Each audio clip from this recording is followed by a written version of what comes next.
আসসালামু আলাইকুম রহমতুল্লাহ। আমি মোহাম্মদ মামুন আলী। আমার হোম ডিস্ট্রিক্ট রাজশাহী। আমি সম্প্রতি ডক্টর পবিত্র কুমার শীল স্যারের তত্ত্বাবধানে নাক কান ও গলা রোগ প্রতিরোধ বিষয়ক অনলাইন কোর্সটি সম্পন্ন করেছি। স্যার অত্যন্ত সুনিপুণ, সহজ সরল এবং সাবলীল ভাষায় আমাদেরকে প্রত্যেকটা টপিক পুঙ্খানুপুঙ্খভাবে বোঝানোর চেষ্টা করেছে। আজকে আমার ভিডিও প্রেজেন্টেশনের বিষয়বস্তু হবে টনসিলাইটিস। প্রথমেই আমরা জানি টনসিলাইটিস কী।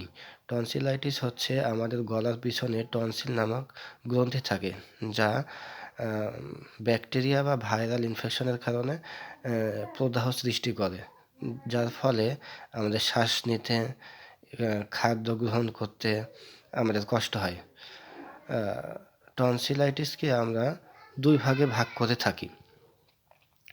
একটি হচ্ছে অ্যাকিউট টনসিলাইটিস, অন্যটি হচ্ছে ক্রনিক টনসিলাইটিস। অ্যাকিউট টনসিলাইটিস মাঝে মধ্যে হয়, ডক্টরের পরামর্শে অ্যান্টিবায়োটিক চিকিৎসা, পাশাপাশি গরম পানি দিয়ে গড়গড়া করা এবং সুষম খাবারের মাধ্যমে আমরা অ্যাকিউট টনসিলাইটিস প্রতিরোধ করতে পারি। আর ক্রনিক টনসিলাইটিস বারবার হয়। এতে টনসিলেক্টমি বা অপারেশনের মাধ্যমে তা অপসারণ করা হয়। পাশাপাশি অ্যান্টিবায়োটিক, স্টেরয়েড জাতীয় মেডিসিন প্রদান করা হয়।